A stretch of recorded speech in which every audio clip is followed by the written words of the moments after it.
Good morning, everyone, and thank you or shall I say good morning or good evening, depending on where you are in the world. Thank you very much for joining us for this morning's very exciting webinar on the hot topic of heat pumps and their role in decarbonising buildings and industry. My name is Holly Taylor and I'm the Energy Efficiency Council's Head of Projects. For those of you that aren't aware, the Energy Efficiency Council is Australia's peak body for energy efficiency, energy management and demand response. First off, I'd really like to start by acknowledging the traditional owners and custodians of the land upon which I'm currently sitting and pay my respects to their elders past, present and emerging. The lands upon which I'm currently standing are the peoples of the Kulin Nation in Melbourne, Australia, and indeed I welcome you all to acknowledge their rights. As you are no doubt aware, heat pumps are really a hot topic, not just in Australia, but all around the world. They can reach really high levels of efficiency, and they offer a really essential opportunity to power heating loads with renewable energy. And these elements are really critical in reaching our net zero emissions targets, both in Australia and around the world. There's been a great deal of action on heat pumps in buildings and industry around the world, particularly in recent years. For example, Europe's really been leading the way in heat pumps in buildings for quite some time, with some nations reaching world-leading levels of heat pump adoption. For example, in the UK, which has recently released its heat and building strategy, which emphasises the role of heat pumps in decarbonising buildings in particular. And this is because heating makes up 79% of the UK's emissions from buildings and 23% of the UK's overall emissions. So we're not talking small numbers here. And effectively, this strategy that's come out of the UK is putting forward a target for installing 600,000 heat pumps per year by 2028 and has announced grants of $5,000 for heat pumps installations. We're talking about hydronic heating here and using heat pumps for that. That's really quite a substantial program by the UK, which I'm sure we'll hear more about moving forward. But closer to home, here in Australia, the low emissions technology statement, which was released just last month, or the second LETS 2021, which was released just last month by the Australian government, recognised heat pumps as a really key technology for achieving Australia's emissions reductions commitments. Indeed, in Australia, heating makes up about 20% of our emissions, and that's quite substantial in terms of an opportunity. So whilst it's really great to see that governments around the world are looking at heat pumps, it's really important that we actually make some progress on this. And we definitely have a really long way to go in adopting this technology at scale, both in buildings and industry, to achieve decarbonisation. Indeed, in the past few months, the Energy Efficiency Council has been working very closely with the Alliance with A2EP, Australian Alliance for Energy Productivity, which is A2EP, on just this topic of really trying to look at how we can work to measure the potential opportunity for emissions and energy abatement within Australia from converting old heating processes over to heat pumps in Australian buildings and industry. Through this research, we found that heat pumps still require a fair bit of experience building and a fair bit of work of supporting the industry and indeed consumers with making choices. But particularly in commercial buildings and manufacturing, there is a long way to go. We've also found that for certain heat pump types and applications, for example, heat pumps for space heating and cooling in residential and smaller commercial buildings, what we call reverse cycle air conditioners in Australia, it's really important that, in effect, we roll these out, and we need some additional training for installers and consumer education here in Australia. But what's most needed is support from industry and government to deploy these technologies at scale, because there really is an untapped opportunity both in Australia and overseas. So to hear more about the status of heat pumps from overseas, we've invited today's speakers to highlight the successes and aspirations from across the world, particularly in Europe, but indeed we'll hear a little bit from Japan at the end of this. And I'm really hoping that from this, those of us here in Australia may be able to draw a bit of inspiration from the successes, including the removal of barriers that have been identified overseas. So to quickly run you through the order of proceedings for this morning or evening, depending on your location. First, we'll hear from experts from Europe and right here in Australia about the state of heat pumps in building and industry. Following that, we'll have following their presentations, we'll then have a bit of a panel discussion. And finally, we'll receive an update from Japan about a proposed research project within the International Energy Agency's Energy in Building and Communities Technology Collaboration Program, which will examine the actual energy efficiency of heat pumps in buildings. So I'm really looking forward to hearing our speakers' perspectives on the state of heat pumps from around the world. So with that, I'd like to introduce not one, but two guests from the Association of the European Heating Industry. I'd love to welcome Beelaerts and Marine Decarbonising, both working from the European Heating Industry Association. So they're bringing together, in terms of what that industry association does in Europe, they bring together leaders in the production of efficient heating systems. So we are talking about lots of heat pump manufacturers that are getting involved. Previously, Veerle has worked at the European Commission, where she was responsible for energy efficiency policies for heating and cooling products in Europe, and at Decarbonising Europe and indeed Decarbonising Middle East, where she worked on regulatory affairs. Marine's a junior policy officer at the European Heating Industry Association. Prior to joining EHI, she gained work experience in the renewable energy field in Bavaria and completed a traineeship at the European Commission with the Directorate General for Energy. There's no doubt that Europe is leading the way on heat pumps, and I'm thrilled to welcome these wonderful women to give us a bit of an update on what's going on and what the barriers and indeed opportunities are. So Marine and Veerle are going to give you a high-level overview of all of this, and with that, very happy to pass over to you ladies. Thank you, and I'll immediately give the floor to Marine, who will do the presentation. I will do the discussion in the debate. Indeed. So I'm just going to open my presentation now. There it is. And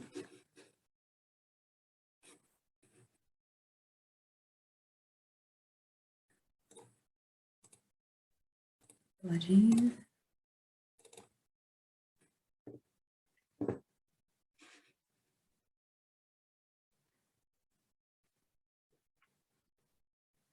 Okay, I hope everyone can see my screen now. So thank you again for the introduction.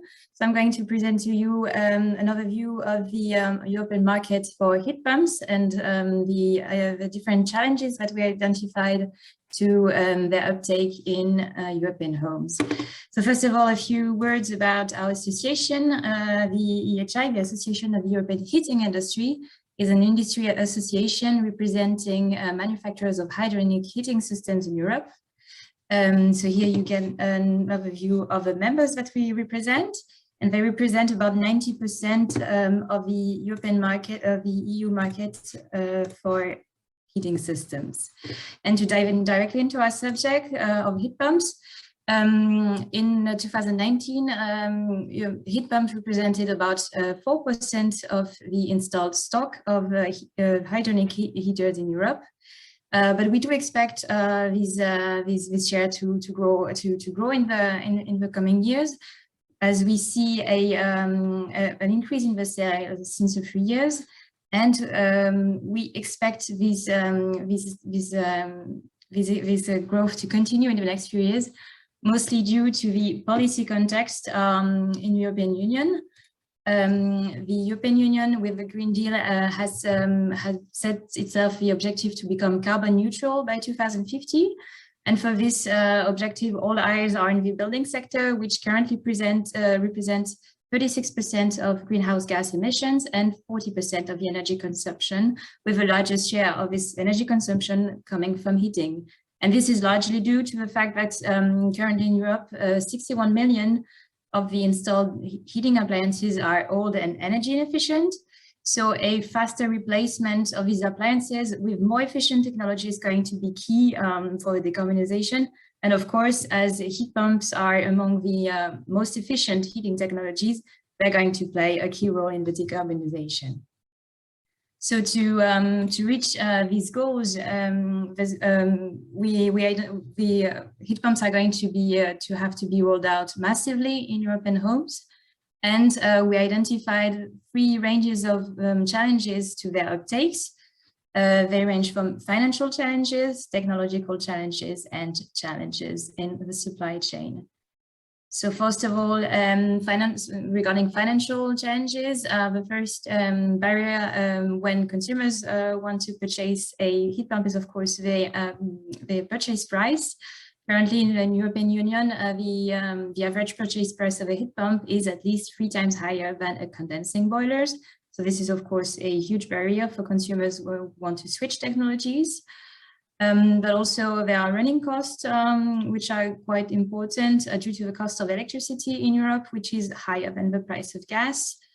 So the solutions that we identify here are improving the balance between electricity and gas prices, for instance, via energy taxes, and to put in place some financial incentives for the purchase of heat pumps.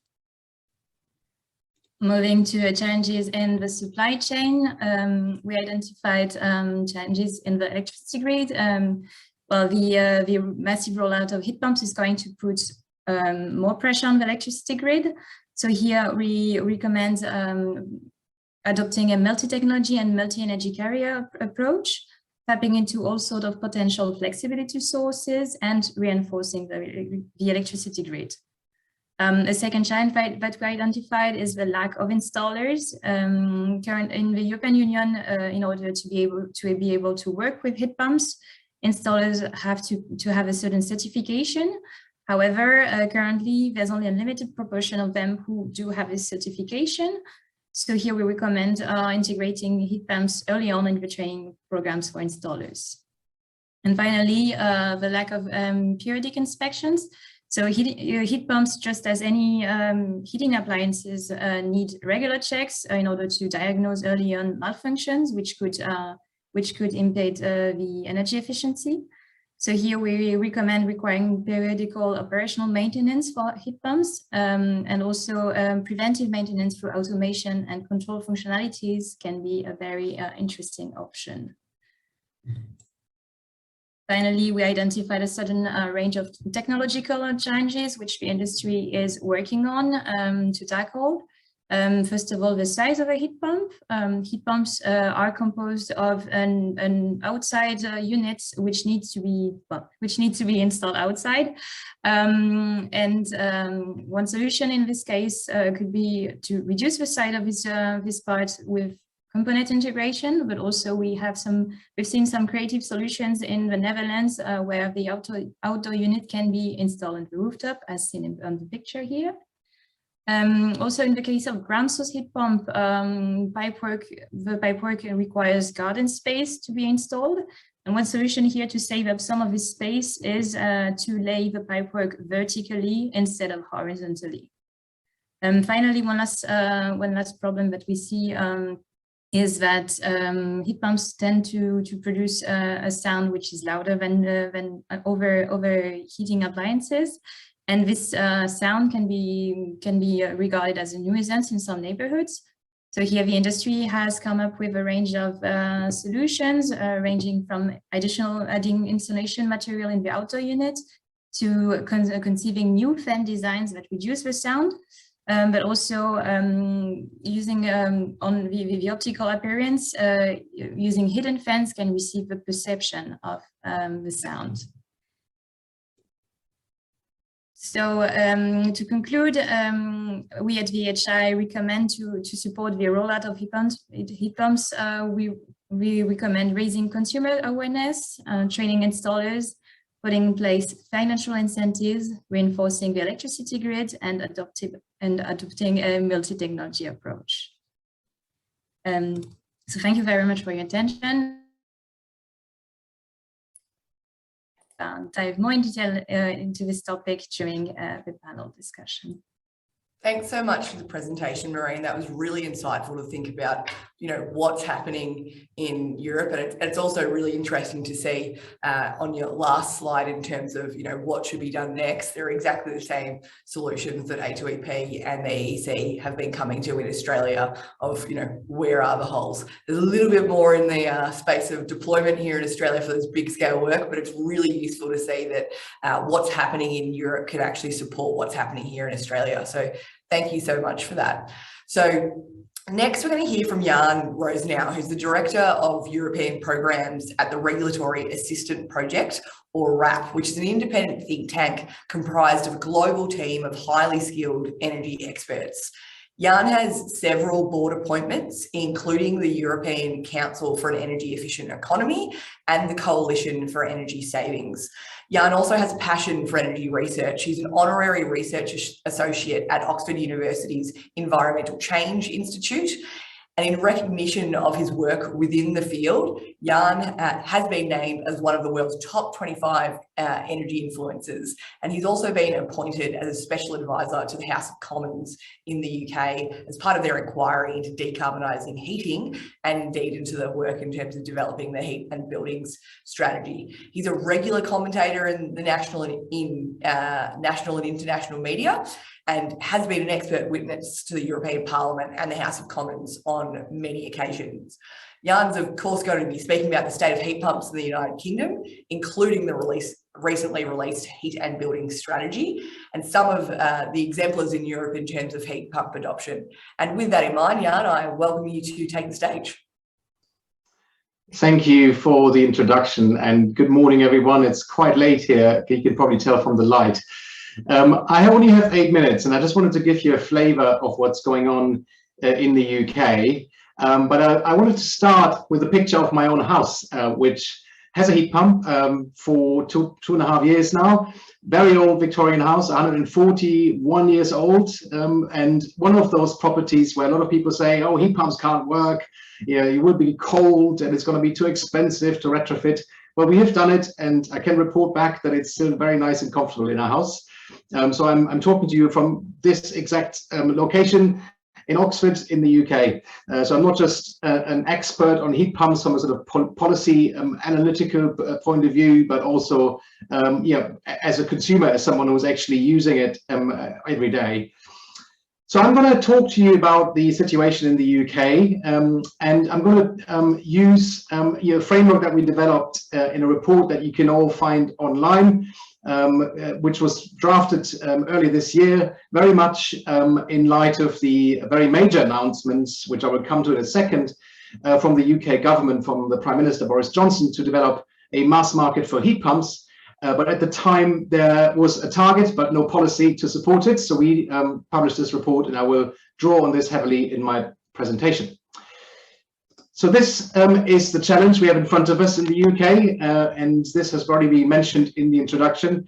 Heating our homes and other buildings is a very major chunk of emissions. Yeah, it's 23% to heat all the buildings in the UK, so almost a quarter. But a lot of people don't understand that it's that important as a sector. When you ask the general public, a lot of people will mention aviation, they might mention passenger transportation, maybe eating meat, but not heating buildings. So there's a lot of education that needs to be done to get everybody to understand this challenge. So huge challenge. And going forward, and this is based on the UK's net zero climate goals for 2050, and the government's net zero strategy, which was launched a month ago, we need to reduce emissions from homes by about 47 to 62% by 2035. And when you look at those numbers and the past trends that you can see here, and also what is currently already policy, which is the blue wedge, you can see there's a sizable gap. So really the UK has to do an awful lot to meet these goals and get to these targets. So how are we going to do that? One of the key ways of achieving it is the Prime Minister's plan for heat pumps. So the announcement that was made was 600,000 heat pumps per year to be installed every year after 2028, and then that figure is going to have to increase. Currently, we're doing about 35,000 units per year, so it's a very small market. Compared to that, we install about 1.7 million gas boilers in the UK. which is the main source of heating. So largely fossil fuel-based heating systems. So that's a huge challenge. When we look at what the government's advisors say, the Committee on Climate Change, that are independent technical advisors providing analysis to the government, they believe that this is a pathway we need to follow in terms of heat pump deployment to meet the net zero climate goals. This is heat pumps installed in cumulative terms. And when you think about the housing stock in the UK, which is about 29 million homes, you can see that almost every home will have a heat pump. There are some exceptions. Some of these will be hybrid heat pumps, but it's basically a lot of heat pumps that need to be deployed. And the 600,000 per year is really only getting us halfway there. We need to ramp that up to more than 1 million at its peak to reach those goals. So very significant challenge. How do we get there? And I wanted to highlight 3 specific policies that we identified as being absolutely crucial to manage to achieve that scaling up. And the first one is to provide financial support, grants, subsidies, loans, things like that. I will come to that in a minute in more detail. We need some what I call structural incentives, and this already has been mentioned before. Electricity in the UK is about 5 to 6 times more expensive than using fossil gas. So the incentive for people to switch to a heat pump is not very big, because you're actually having higher running costs in many cases. And then finally, and this is, we'll talk about this also in a minute, this has been discussed more recently, we need some form of a regulatory backstop that prevents people from installing fossil heating systems at some point in the mid-2030s, so that by 2050, all of the heating systems will have been replaced with clean heating systems. This is what this looks like when you think about the trajectory. I've shown you the numbers before in cumulative terms. It's basically an S-curve over time. For those of you who have studied market transformation theory, this is pretty much what this looks like. And in the early years, the cost of heat pumps will have to come down. We need a lot more financial support. But then, and the government believes this will happen, costs will fall, probably up to 50% in the next few years. That is the expectation in the industry and in government. And then we no longer need such significant subsidies, but we need to build in those structural incentives more strongly and make sure the running costs of heat pumps are competitive. And then finally, regulation will need to provide a final backstop to the installation of fossil heating systems announced well in advance of when it actually kicks in, and preceded by very significant financial support, especially for low-income households. Now, very briefly, and this is my last slide, I believe, very briefly on the heat and building strategy, which was mentioned in the introduction. This came out on October, I think the 19th this year, a 220-page document. You can find that online, very detailed. And I just give you a very quick rundown what's good and what's bad in that document, which is the main strategy the UK government has put forward on buildings. So what's good is that there is an end date for installing fossil heating. It's 2035, that's the ambition. It's not confirmed yet through regulation, but that is the government's ambition, and policies will have to be built around that.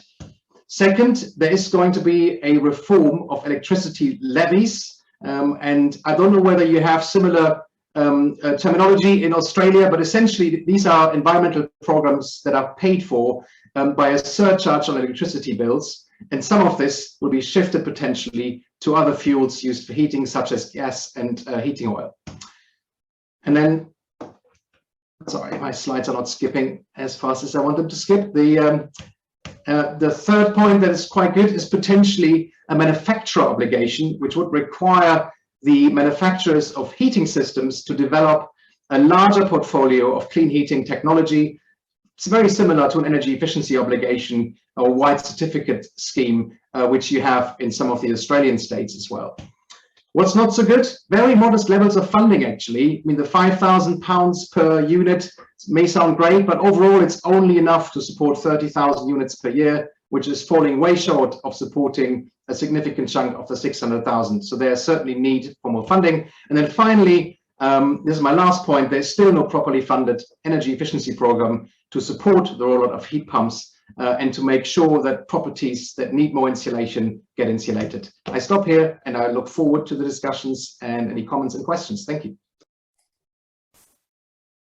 Thanks so much. That was a really good introduction to all things that RAP does, and indeed what's happening with the heat and building strategy in the UK. So before we get into questions, I'd like to go to our final speaker for this morning, which is Jared Leake, the CEO of the Australian Alliance for Energy Productivity, or A2EP. So at A2EP, Jared builds awareness of the economic productivity and environmental benefits of investing in energy productivity. A2EP also supports the success of currently available innovative technologies and looks further afield for the next generation of developments. Indeed, definitely from my perspective, I love working with A2EP because I've got the tech brains that, you know, I don't necessarily have in the EC, and it's really good when we come together and get work done. So with that in mind, Jared, would love to hear what's going on in Australia's heat pump markets. Thank you very much for the introduction, Holly, and likewise love working with you guys too. Let me get that presentation up for you. Hopefully that's come through. So yeah, at A2EP, and how do we hit with heat pumps? Well, it's the journey started about 3 years ago with a grant from ARENA to look at increasing the usage of renewable energy. And one of the ways to look at that was with heat pumps and PPAs, purchase power agreements for renewable electricity. And so we've undertaken some 20 pre-feasibility studies and 7 feasibility studies. And the large majority of those did look at heat pumps. They were across a big range of industries and a big range of sizes as well. But it was only through industry, not through so much the commercial space or residential at all. So with that, we've just ended up with an absolute fountain of knowledge on that, and some fantastic insights that we're really keen to share and help promote the technology, because we see such huge potential. In terms of the technology itself, I'm not going to talk about the heat pumps and how they work and things like that, but a few things to note is that a few terms that we think might help with adoption is referring to them as reverse cycle refrigerators, just so it's not such a, oh, what are these all about? It's really quite a simple process that most people are aware of already, and it's great for upgrading heat. There is the different temperature ranges, sort of below 80 degrees, known as just a conventional industrial heat pump. There's the space between 80 and 90, which is being explored now with ammonia and CO2. And then above that is the very high temperature heat pumps, which is coming on with new refrigerants and new ways to look at that. What I will say is what's less commonly known as an option for a heat pump, is a subset of a heat pump, is what's known as mechanical vapor recompression. It is widely adopted already in industry for where they do evaporation, but it is not fully adopted, and that's largely due to the capital cost of doing a mechanical vapor recompression, and so there's a lot of potential there. And when you talk about heat pumps and MVRs, heat pumps usually get that coefficient of performance around, let's hope for 5 or 6. But when you're doing evaporation, say in desalination, this is very common in the treatment of water, you can get a coefficient of performance up to like 30. So these MVRs are extremely efficient, but yeah, not fully adopted and do have huge potential still in Australia. So the question has to be then, this is an old technology. Why hasn't it been more adopted in the past? But then why now? So because the capex for a heat pump is usually, if you look for a kilowatt per kilowatt, it's maybe 8 or 10 times the cost of traditional steam boiler technology. But if you look at it the way it can be implemented with less peak loads and more efficiency, I've put in there 4 times is what really the target should be. And you would hope that at least a third of the energy cost, or at least a third of the energy use at that COP, say, of 3, but you really should be aiming for a fifth or so. So in the past, whether or not you choose a heat pump has been largely determined on this electricity to gas price ratio. And I've just got a little map there of Europe there, and you'll see very cheap electricity and expensive gas. So therefore the ratio of about 1 when it comes to the Nordic countries. And you see that's largely where you've seen a lot of the implementation of heat pumps. And that map on the left almost matches the map on the right, which is an installation list of industrial heat pumps through Europe. And so yeah, there has been a strong correlation in the past. So, but that's changing. And so what has changed is first of all, decarbonisation commitments. If you need to get off gas, and that's what we need to do, then this is the best way to do that. And of course, with carbon border adjustment mechanisms and carbon taxes out there, seem to be hitting around $70 or 70 euros a tonne. That's going to be a big driver to change. The next driver, and this is very much seeing in Australia play out, is cheap solar, wind and batteries, and that's really driving down the cost of electricity. So that ratio is changing. And finally, there's the change in Industry 4.0 and cheaper connectivity, and that's helping the transition to heat pumps where you better understand your heat flows and heat demands. The size of the prize in Australia is quite large. This from the Grattan Institute, this second line here on direct combustion, it's about 100 million tonnes, or nearly 20% of Australia's emissions. And the forecast there from last year showing virtually no change expected to 2030. We'd like to think that will change as heat pumps start taking off in industry, but it's going to take a fair bit of effort to get that moving.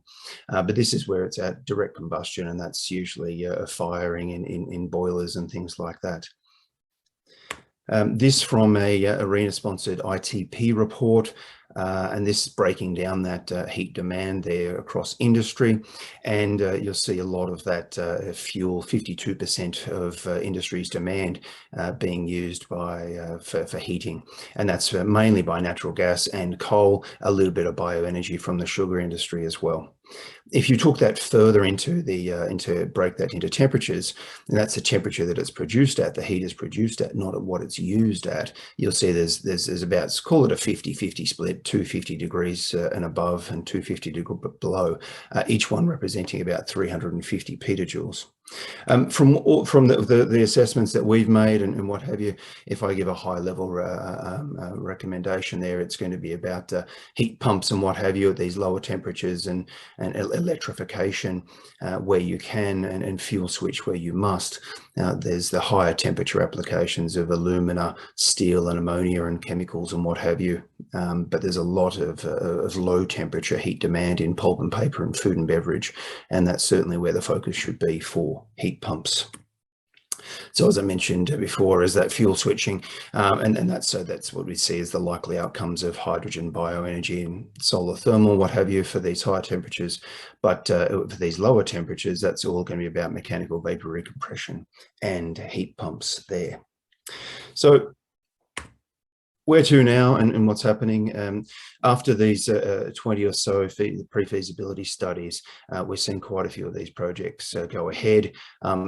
Nearly all of them have been programmed into these companies' strategic financial investment plans, and so we expect most of them to be converting to heat pumps that was viable, that is, over the next 2 or 3 years. And that was a lot of that's in the brewery industry, in the meat processing, also in vegetable processing and the like as well. So yeah, we certainly see that happening a lot. This is a map, a temperature map here of the different demands there, and you'll see in those light blue sections, there's a lot of work to do, and that could be things like a distillation of ethanol in that sort of industry, distilling industry. That can be done with mechanical vapor recompression or heat pumps at low temperatures, as mentioned, evaporation before. But there's a lot that can be done, and we think there's going to be a lot of progress over the next couple of years as well. Holly, I think that covers most of what I wanted to go through today. Hopefully that's hit the spot. Definitely hit the spot, Jared. I think what's really key to see is there is just such an opportunity in Australia and in industry in particular. And, you know, what we're trying to do is work out how best we can get there with a bit of policy. So with that in mind, I'd love to welcome everybody back to the floor or the stage, even though it's a little bit virtual, so we can go through some of the questions that we've been getting both in the Q&A and you know, if we don't get more in the Q&A, I've definitely got a lot that I'd like to ask after having heard all of your presentations. What I'd probably love to do is actually just jump into a question that's come from Tim Forsey, which is talking about the term renewable heat not really taking over or, you know, being popular in Australia. And I'm keen to know, you know, internationally, is that a term that people are using and does it cut through? And from a marketing perspective, from trying to make energy efficiency a hot topic, and indeed heat pumps a hot topic, Jan and Veerle, what are the terminologies, or what is the terminology that you use to talk about heat pumps and get consumers, everyday consumers, excited in the UK and in Europe? And Jan, I'll go to you first. Sure. I mean, so I think that you have to distinguish between what the general public thinks and how they talk about this, and the politicians and the policymakers. We do have targets for renewable heating and cooling in Europe. They are part of the Renewable Energy Directive, and there are extensive discussions within the energy community about those targets and the technologies. So those terms are frequently being used. If you ask the general public, the term renewable heating, I don't think is quite as widespread as we might want it to be. I mean, the term clean heating is increasingly being used in sort of government communication, at least in the UK. But even that is a bit vague, isn't it? What exactly does that mean? So I would say at European level, in the expert language, it certainly is used, but not so much in the media, in the public debate. And Veerle, are you saying the same thing, that renewable heat is not a term that's, whilst it's used at the policy level and amongst us energy wonks in the world, is it something that is cutting through in Europe as a term in obviously the myriad languages that are spoken across Europe? I fully agree with Jana. I mean, on a policy level and policymakers, they use it all the time. But when I ask my mom, do you know what renewable heating is? She looks at me like it's lightning somewhere. No, it's not used in common language, not yet. So let's hope it will in the near future. So with that in mind, Tim's very much asked the question, Jared, of should we just scrap using that terminology altogether and instead chuck something else in? Have you got any thoughts close at home in Australia? Yeah, we throw around green heat and green hydrogen and what have you. We could go down a green, but then other colours will come in there and confuse it, no doubt. I mean, renewable heat would be nice, because it also fits in. You've got renewable gas that people are talking about as well. So I'd be happy to see that supported. Right now, it's I mean, it's not even sort of a market term really that people are talking about. I think if you were to put that with a term like renewable gas, which then means you've got renewable heating, because people will straight away think of heating is coming from natural gas. But if you had that as renewable gas, I think the terms could work really well together. But not seeing much adoption here. The only other comment is the US. The US seems to be moving. There's an organisation there, the Renewable Thermal Collaborative, has got some good funding to promote that sort of term and do more studies there as well. So we might see something more coming from the US there as well. Awesome. That's really good to note. And thinking of internationally, we've got a question of what is happening and how that supports. There's a question from Peter Graham, which is asking, what are the roles of energy efficient building codes, renovation and minimum energy performance requirements for buildings in encouraging heat pump uptake? And Jan, I'd love to pass this to you in the first instance. So thinking about, you know, the importance of regulation in supporting heat pump uptake. What are your thoughts, Jan? I mean, Peter refers specifically to building regulation, and that is separate in Europe from the regulation of appliances, including heating appliances, or energy using products is a term that we use, to use a technical term. So they are in separate pieces of legislation, but of course, they are very closely interrelated. And in the past in Europe, a lot of the building codes dealt more with the building fabric efficiency. So if you put in place, if you replace a window, you need to make sure it reaches a certain efficiency and has a certain heat loss. But for heating systems, those codes were less stringent. And going forward, that could change. So just today, the European Commission released what is called the Energy Performance of Buildings Directive. And as part of that, there's a switch from defining these standards as net zero energy, nearly zero energy buildings, to nearly zero emissions. So that is a change in terminology and a recognition that it's no longer just about the fabric efficiency, but about the total emissions of a building. So there will be some change there, but the more powerful tool potentially is probably outside of building codes in regulation of appliances, which directly impact on what can be sold on the market. But so far, this hasn't been done at European level. We have some examples. Norway have banned oil boilers from being installed, and Denmark have done something quite similar. But we haven't done it at European level yet. Yeah. And Veerle, is there anything that you'd like to add to that? I think Jan's just given us a pretty comprehensive answer, but indeed, we've got two European experts, so would love, if there's anything you'd like to add to that, you're welcome to do so. So thank you. So indeed, there's the Energy Performance of Buildings Directive in Europe, but there's a lot of other European policies that can help with the uptake of heat pumps, like the Renewable Energy Directive, the Energy Efficiency Directive. All of these are pieces of legislations to, well, the Energy Efficiency Directive to reduce the energy consumption. The Renewable Energy Directive is to increase the renewables in Europe. And then we have national legislations. And indeed, as Jan said, there are some European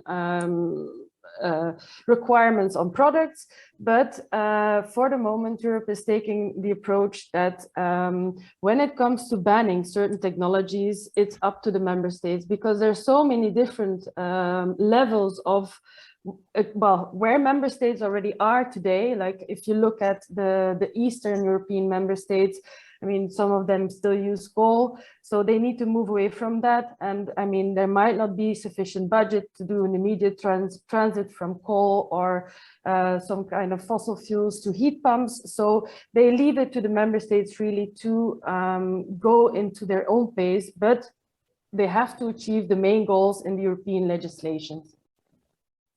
That's a really interesting point, Veerle, if you're thinking about how the EU is set up in terms of, obviously there is EU legislation that everyone meets to, but there's still nation states that sit underneath that and run their own policies and programs, which has some analogies to the federated states here in Australia, and the fact that you do have national policies and indeed different policies, which, for example, I'm down here in Victoria and Jared's in New South Wales, and Victoria's using way more gas in people's homes. So there's a much larger opportunity in terms of switching over to heat pumps from gas. However, there's plenty of electric resistive heating systems in New South Wales that could also be moved across. So I've got another query, which I think is a little bit nerdy, but I'm pro asking it, but do tell me if you don't know the answer. This is from Shane Lewis, and he's wondering how the EU deals with lower water temperatures for hydronic radiator heating achieved by some refrigerants, for example, R410A versus CO2. So in effect, Shane, and do tell us in the chat if I'm butchering this question, you're wanting to know how the refrigerant conversation is working with different temperatures in EU legislation. And my suspicion is that I'll go to Jan first to see if you've got any thoughts about refrigerants and how we can lower certain refrigerants and their emissions indeed in heat pump adoption. Do you have any thoughts, Jan? Well, I mean, this is clearly an important area, right? I mean, there are refrigerants still being used, I think, in the majority of equipment that have pretty significant greenhouse gas potential. We could spend an entire hour talking about the different applications and where these refrigerants are being used. We have a lot of monoblocks in Europe, where I understand, I'm not a heating engineer, the risk of leakage is a lot smaller. but there are applications where the refrigerants are an issue. But we spoke to the IEA earlier this year about the alternative types of refrigerants, and one of the key experts confirmed to us that you can get similar performance in terms of efficiency with much lower greenhouse gas potential refrigerants already today. But currently there isn't tight enough legislation around this, but I'm really reaching the limits of my expertise to provide a much more technical comment. So I'm looking at the other panelists here really to help me out. So Jared, we haven't heard from you for a bit. You got any thoughts on refrigerants? Obviously not necessarily in the European context, but closer to home. Oh, we're following European and Japan there with refrigerants. In Japan, largely backing R32, and I understand Europe going for R290. But there's still a lack of compressors and what have you that are available easily to do these high temperatures, even for R290, as I understand. So it does seem like there's a bit of catch up here coming from the compressor types. CO2, yes, up to 95 degrees and what have you, but it does have that Achilles heel of not really liking high return temperatures. So I'm not too sure how that's going to work in there for 80 degrees. And I've got to say, I hadn't heard of EN 442. I'm not in that space at all, but it's surprising that they're pushing up the temperature. I know in Australia where often the heating loops in the buildings are 75 degrees. Our opinion is that should be coming down to 65, where it is easier to do. So, but I'm opening a whole other can of worms there, I guess, Holly. Sorry. I think probably what's fair to say, Shane, is that's a very technical question, and indeed it's probably something we should be exploring. That's something that maybe we can explore a little bit more in 2022. The conversation around refrigerants in heat pumps is a big one that needs to be had. There's a lot of opportunity there. There's definitely a lot of confusion there as well in terms of where to go, because of course you do have differences in applications of different types of heat pumps, but also different approaches from different countries. So Shane, I hope that went some of the way to answering that question, but we can take it on notice and dive into it a little bit more next year. So I've got another question from Alan Pears, and this is definitely, I'll go to Veerle first and then to Jan afterwards. How is the EU dealing with criticism of poor low temperature performance of heat pumps, including icing up? So in terms of the conversation when people are saying, well, heat pumps aren't working that well in cold places, what are your thoughts on that, Veerle? I need to think about it because yeah. I don't know if I have an answer for this. I'm sorry. That's totally fine. Jan, do you have any thoughts on this? Yeah, I mean, I hear this all the time, right? Heat pumps don't work in cold climates. That's an argument. If I write something about heat pumps on social media, there's always someone who will say, oh, but they don't work in cold climates. So when you look at the map of Europe and you look at the penetration of heat pumps per 100 households, you will find that in Norway, you have more than 50%, so you have 60 households in 100 households have a heat pump. Sweden, Finland, Denmark all have pretty high penetrations of heat pumps. And when you then look at the temperatures in the winter, and you see the correlation, so we have the most heat pumps in the coldest places in Europe, and that should answer the question. So yeah, sure. I mean, if you have a poor installation, there might be some issues, but in these countries, heat pumps seem to be working just fine, and people do choose heat pumps and do not choose the alternatives because they're more expensive, because heat pumps are pretty reliable and provide a good service. So I would just say, looking at the data, I think is persuasive enough. And I never had any problems with my heat pump icing up, to be honest. We had it for 2.5 years, never had any problems, even when it was very cold. So I assume basically the answer to this, Jan, is let's look at a heat pump penetration map and let's see the fact that they're actually booming in Scandinavia, and that should dispel any concerns that people have. But that is a really important thing to note, that you are talking about where that is happening. It is probably happening because of issues with the install rather than with the technology, which brings back to definitely the presentation from both Maureen and you, Jan, talking about how it's not just a case of having the regulation, you also need people that know what they're doing with the install so that things are put in properly. And I think Maureen made a really good point there around that training piece that needs to go in to ensure that we've got an active workforce that can move forward. So I believe that I've got a few more questions in the Q&A that have come through, but I would love to ask a general question to all of you, which is, and I'd love everyone to go for this, and Jared, I'd love to hear from you first. What do you think the greatest barrier to reaching higher penetrations of heat pumps in buildings and industry is in Australia, and what's your kind of go-to for where you'd say this is how we can deal with that barrier? So what the biggest barrier being in the past being economics, as I mentioned in my presentation, related to that electricity to gas price ratio. Yeah, that's fading away. And then you've got a bigger driver coming with people in the industry wanting to decarbonise, largely led by food manufacturers, and we think that and building supply companies as well.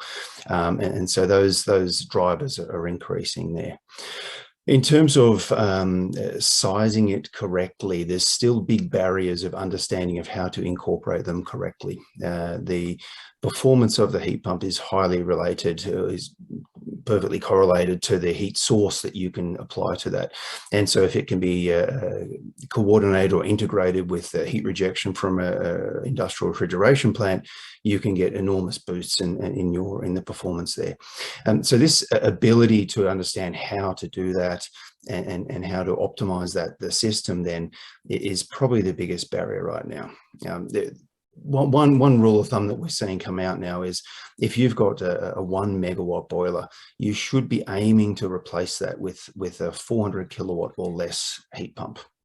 And now that's thermal outputs there. Now that is not always the case. That does require some skill. That requires understanding of how to size a thermal battery, of the heat demands. But once you get down to that, if you can get down to below 40%, maybe even 30%, all of a sudden that really changes the economics on the capex there. So I see that understanding of that one, and that'll happen as more units get installed, and the way to install them and the way to integrate them becomes a more widespread knowledge. I think we'll see that barrier fade away. There's other barriers that we're hitting against is electrical supply. But I think, again, if you get that first step right of the right sizing of it, it's usually the electrical supply issue starts coming away, especially if you add some on-site solar as well. So I'd say that's the main one there, Holly.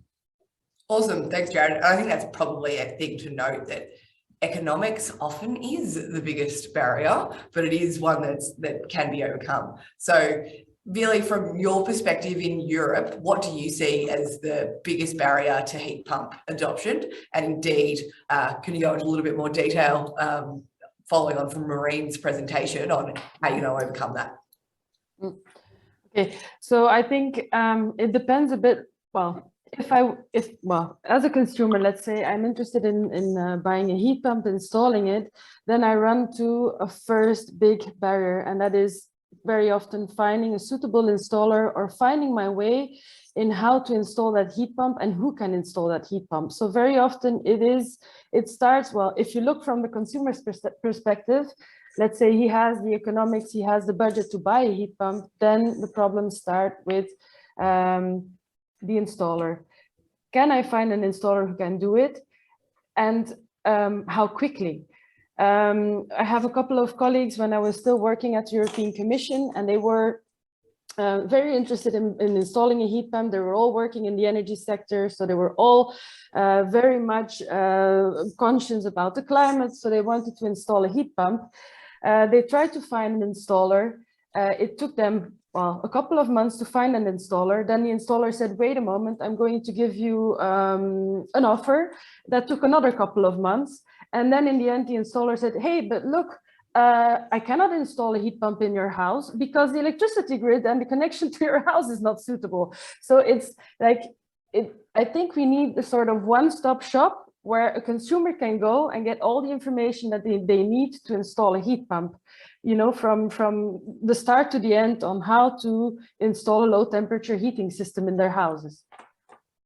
That's a really interesting point, Veerle, because you're talking about more of an integrated solution. And indeed, there is a conversation that's moving along in Australia around thinking about it from the consumer's perspective in a residential space, of having someone come in that's got a really good idea of end-to-end, what are all of the opportunities in terms of retrofitting your home to make it more energy efficient and healthy and comfortable. But heat pumps are definitely in a residential space the most difficult, I would say, of the upgrades. And I don't mean that heat pumps are difficult, but, you know, changing your lighting and putting some more insulation in is a hell of a lot more simple than actually changing your space heating or your water heating and indeed your cooling. So it's really interesting to be thinking about, well, how do we ensure that we're training people up so that they aren't just going in and selling you a heat pump, that they're able to be aware of all of the considerations around heat pumps, whether that's space, whether that's noise, whether that's connection to the electricity grid, that they've got a good understanding of all of that. And there is an interesting question from Danny King, which I will get to as soon as we've heard Jan's biggest barrier, which jumps straight on from that. So Jan, what do you view as the biggest barrier? And don't be shy if it's exactly the same as one of Jared's or Veerle's. It's economics, I think, if I have to pick one. And again, when you look at the map of heat pump penetration, and there was a slide that Jared had, which is excellent, and I wish we had more time to explore it in more detail. It showed the ratio between electricity and gas. I think this was for small industrial customers. You can see the same for domestic in Europe. So in those places where electricity is comparably affordable, compared to fossil fuels, the heat pump uptake is a lot higher. And why is that? Well, it is because those countries usually have a carbon tax on fossil fuels, and electricity especially in the Scandinavian countries is very, very low carbon. There's a lot of renewables on the system. In those places, Norway has, I think, 97% renewable electricity. So that is making a huge difference in the running costs.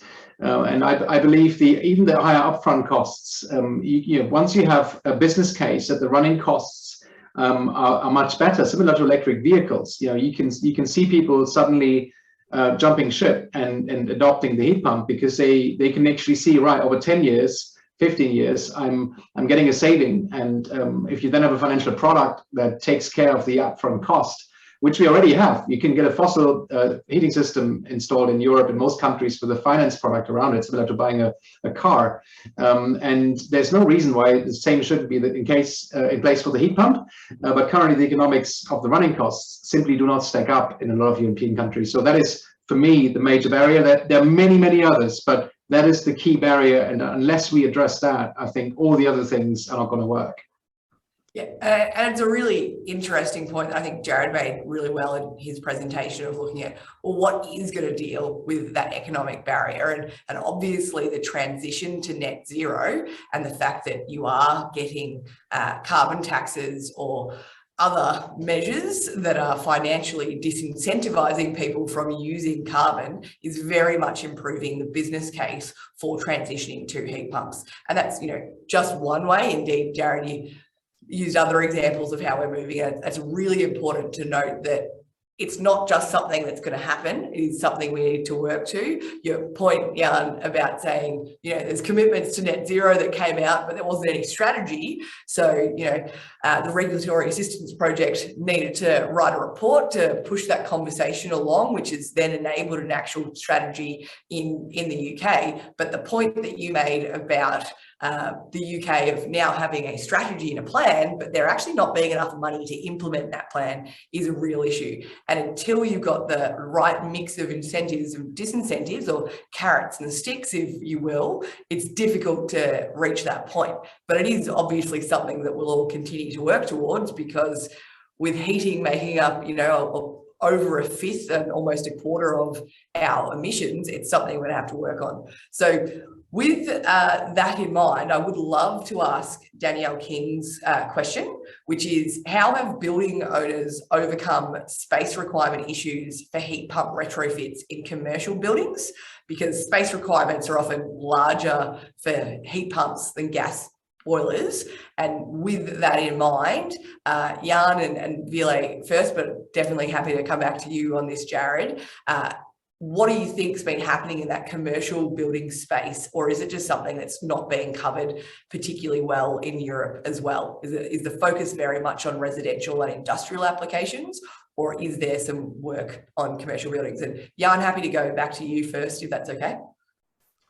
I was going to pass it on to Veerle actually to have a first go at this. I mean, the main focus is on residential and district heating. I mean, that's a technology that is not, I understand, not widely being used in Australia. It's not widely used in the US, but in Europe we have a lot of district heating systems where very large commercial scale heat pumps are being connected to provide heat that's then going distributed through the heat networks.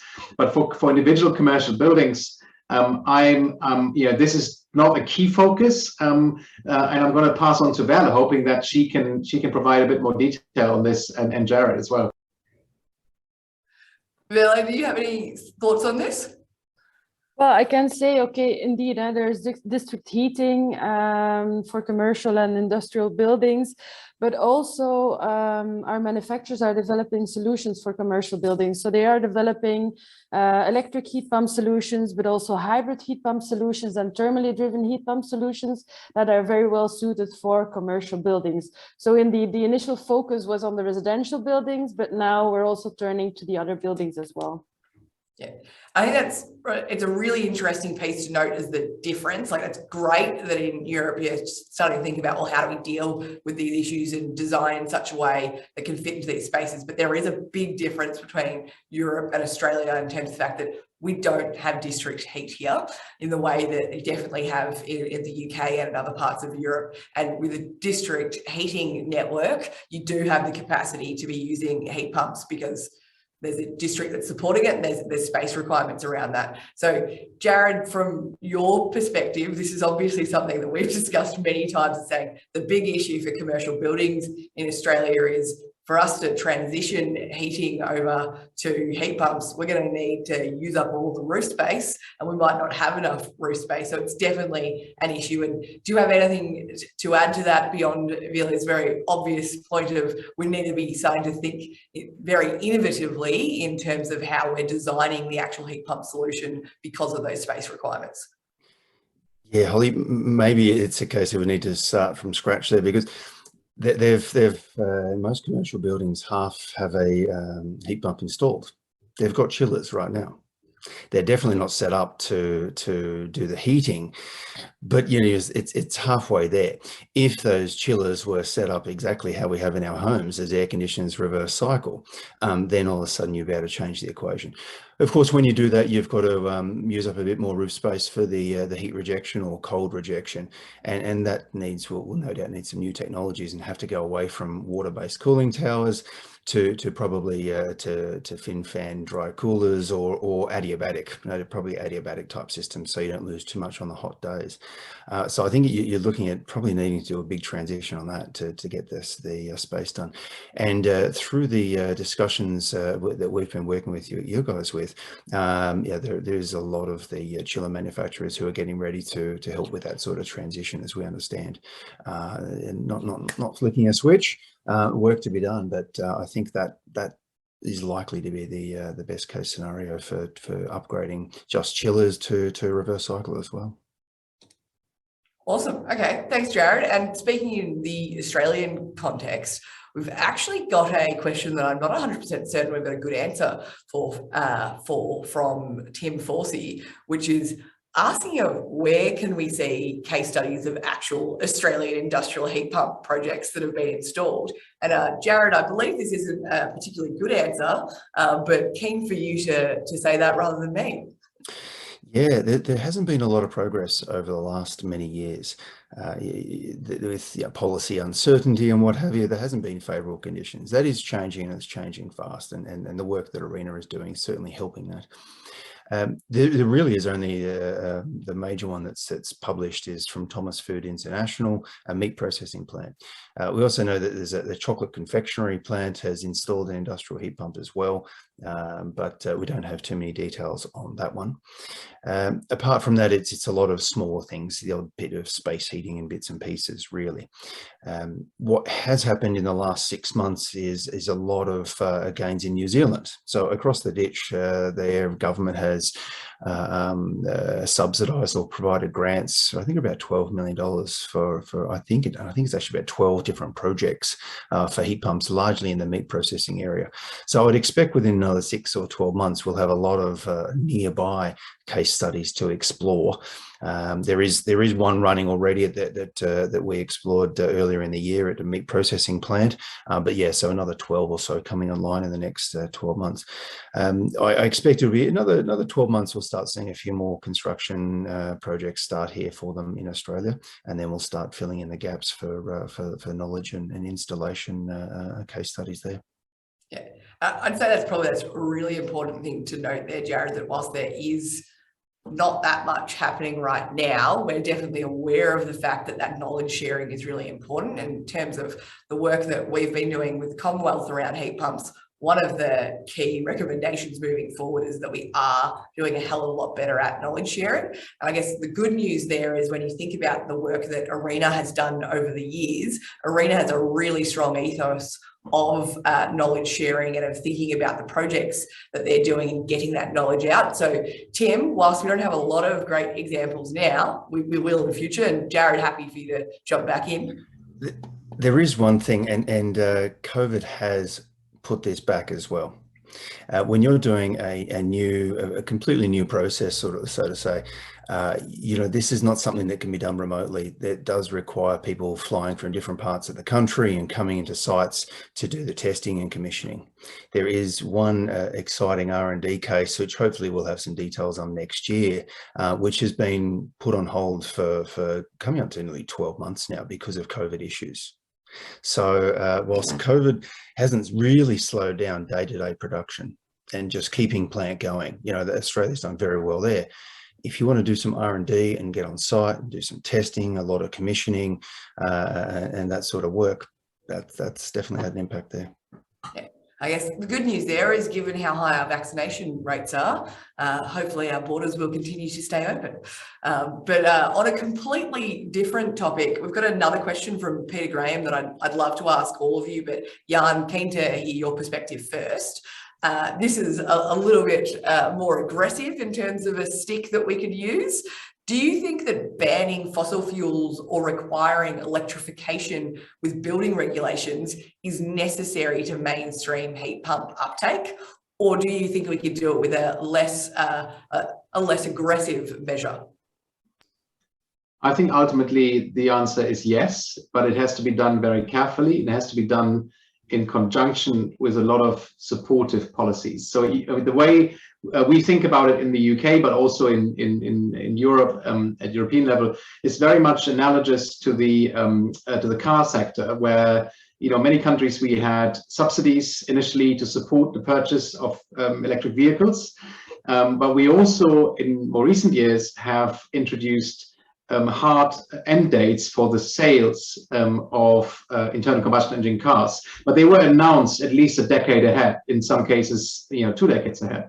And that signals very clearly to the market, to investors, that this change is going to come, but also for consumers. They know things will have to change eventually, so they can plan for it, rather than being caught up in it with very short lead times.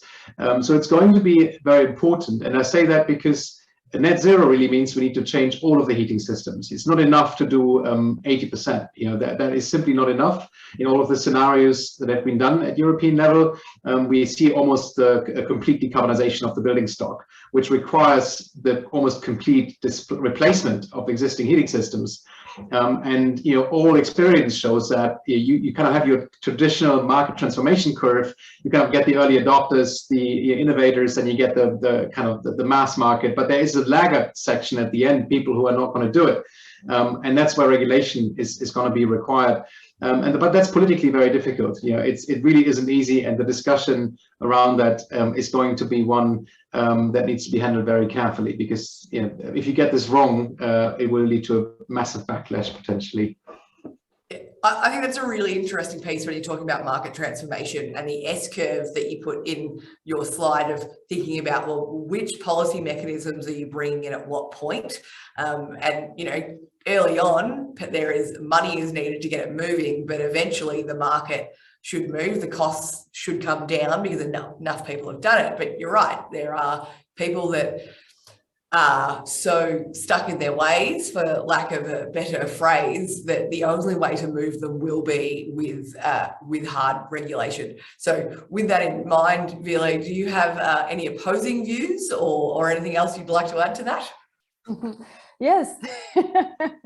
So yes, first of all, I think, electrification will be key to decarbonize the building sector. That is, clear, I think, to everyone.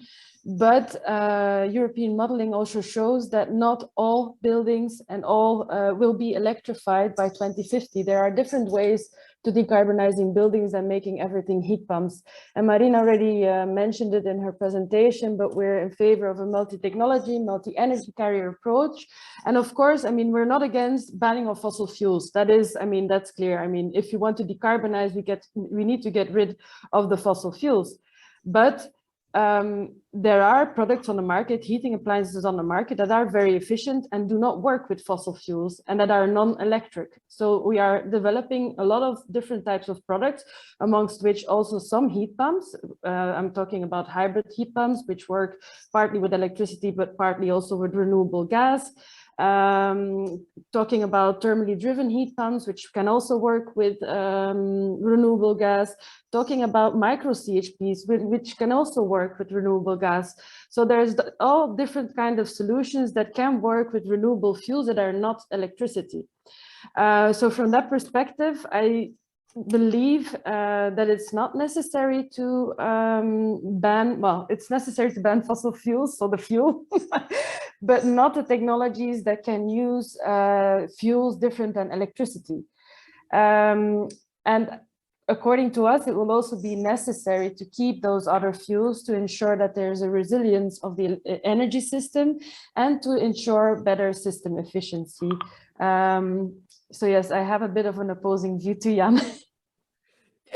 So it seems like in many ways, Veerle, you're saying, let's keep the options open. It's important that we're developing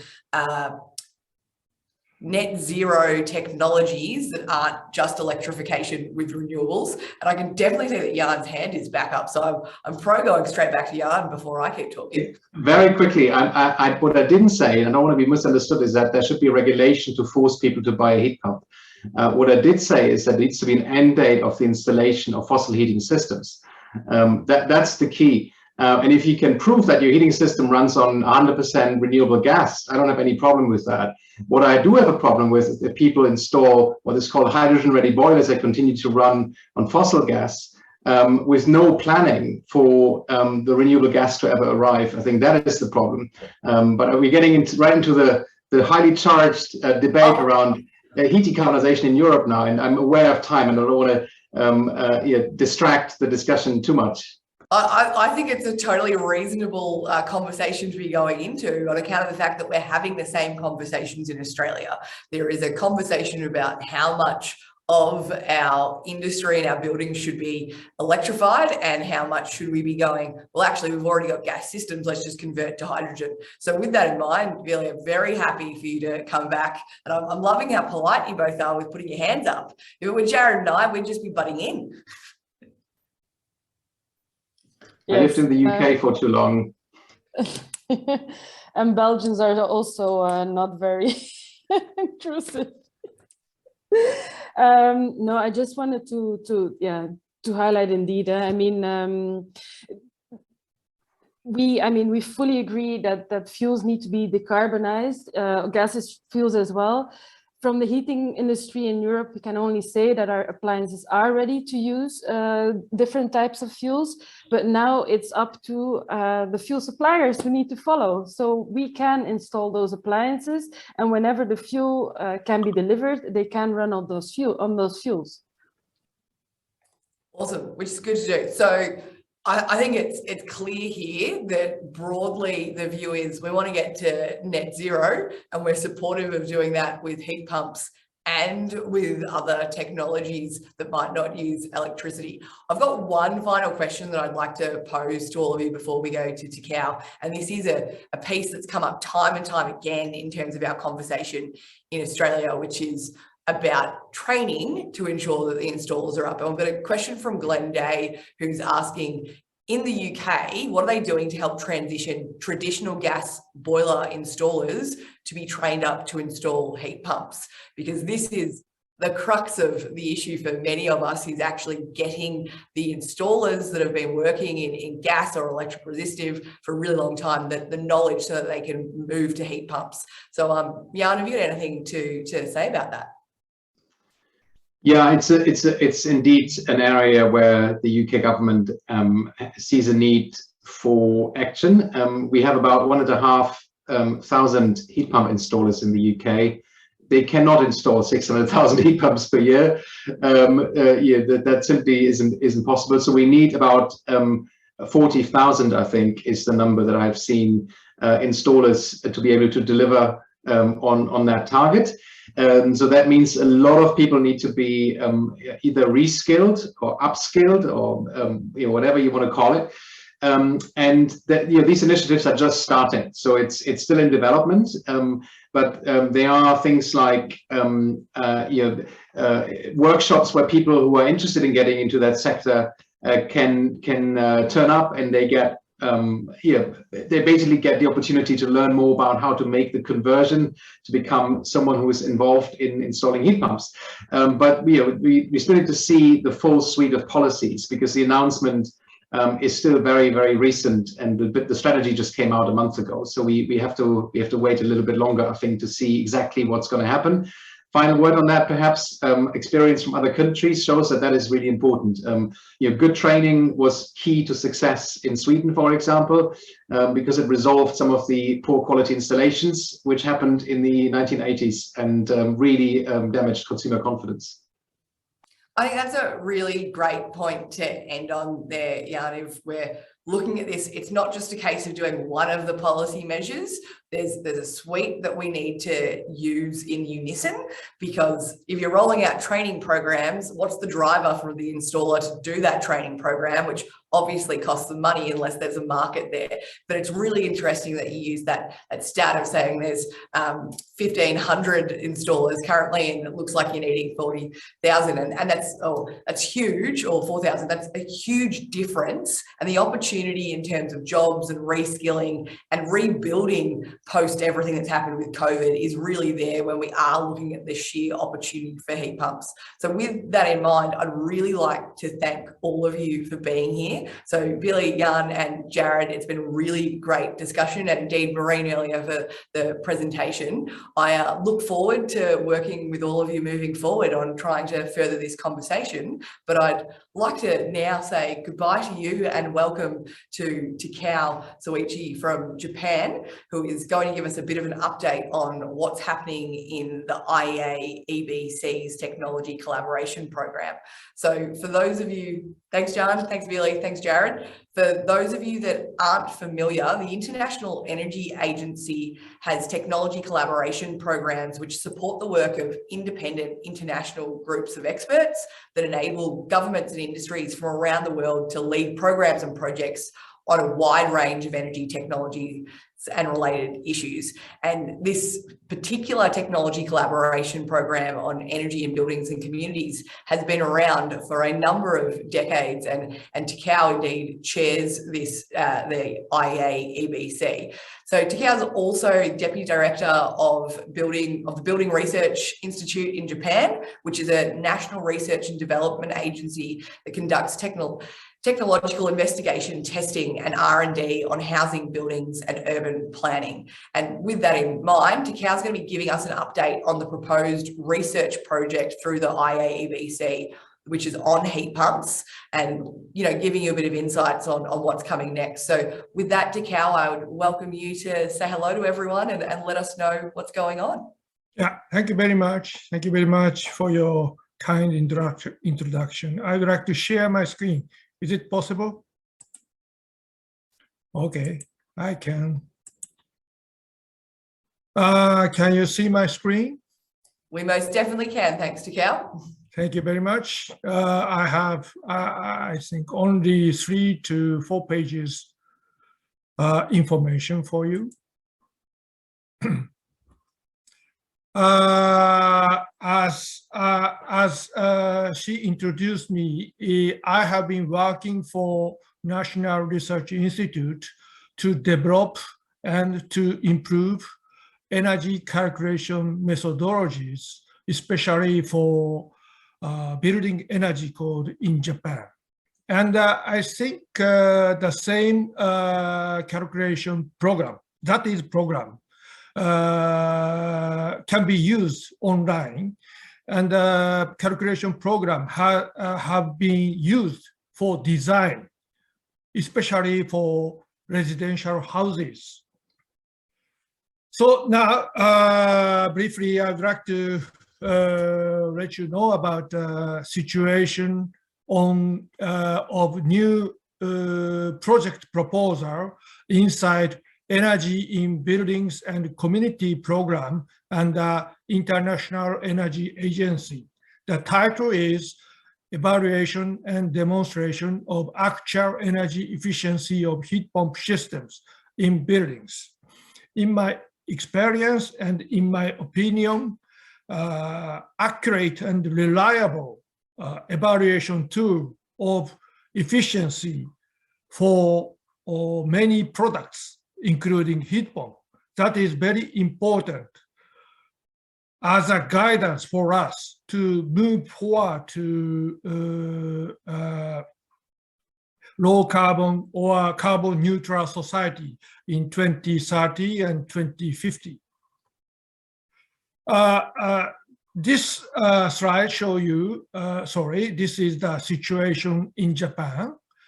Why I'd like to explain you briefly why accurate information on efficiency is necessary for us. On the right hand side, you can see the number of houses which is entitled zero energy house. It means generated electricity by mainly photovoltaic cells can cancel energy consumption, but except for electric appliances such as television set, refrigerator, and cooking appliances. So it can cover space heating, cooling, ventilation, domestic hot water, and lighting appliances. And you can see the increase of the zero energy houses subsidized in Japan. In 4 years from 2016 to 2019, as a total, almost 0.2 million detached houses have been subsidized by government. And on the left-hand side, you can see the statistics. I mean, it's a relationship between the calculation result on the horizontal axis and the measured actual energy consumption, energy use by houses subsidized. It is almost mandatory for subsidized family to make a report to the organization at least 3 years after starting living. And you can see, I don't have enough time, but almost about 86% of subsidized so-called zero energy houses consumed less energy than produced. So this is one of the proof that the accuracy and the reliability of the energy calculation tool is not so bad. This is the objectives in the IEA project proposal. First one is to conduct a literature survey. I guess that they guess that there are huge amount of literature on the field measurement or laboratory measurement with good conditions, which is very close to the actual use, and collect existing field monitoring results. That is the starting point to deepen our knowledge for more knowledge on actual performance of heat pump systems in buildings. And the second is manual, development of manual on monitoring method, new data acquisition on which to develop a database. Third, we need, I mean, not only Japan, but also many countries, European countries, North American countries, and Oceanian countries. We need good method, better method for predicting energy use for heat pump systems in buildings, because rather than more than combustion system, heat pump system, they have a little bit complicated mechanism, especially for building engineer or HVAC engineers. I mean that the manufacturer engineer, they know very much about the detail of the mechanism of heat pump system, but other people, including myself, don't know so well about the mechanism. And the last one is the development of design guidelines for more energy efficient heat pump system with demonstration data. That can be the validation.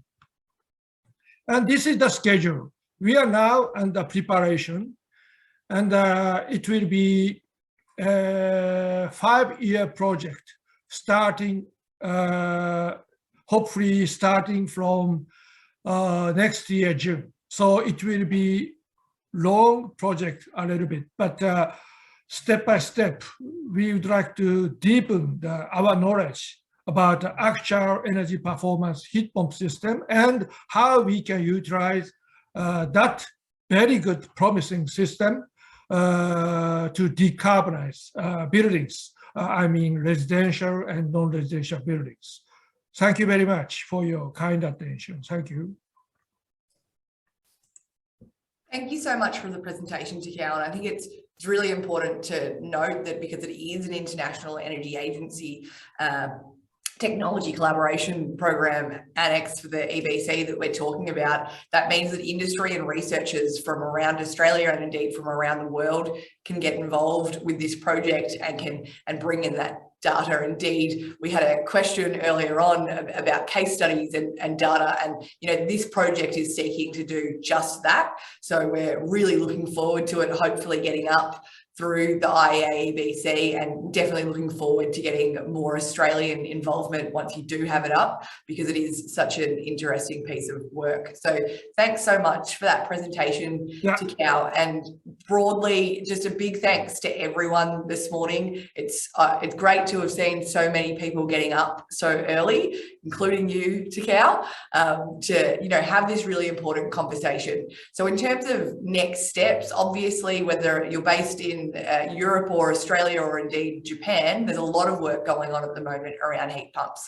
Closer to home, the EEC and A2EP are indeed working with Commonwealth on setting up an equivalent report to what the Regulatory Assistant Project released in recent years around how heat pumps can be supported by politicians and indeed policymakers here in Australia, and how we can grow that piece. So moving forward, if you've got any questions or queries, don't hesitate to reach out to the EEC and A2EP about that work. We're happy to give you an update on what's going on and what's happening next. A huge thank you to Maureen and Veerle and Jan and Jared and indeed Takao for joining us today, and a huge thank you to all of you for listening in. But I think I'm actually able to give us all 2 minutes back of our day. So thanks everyone, and have a wonderful festive season, and we look forward to working with you in the new year on all things heat pumps and energy efficiency.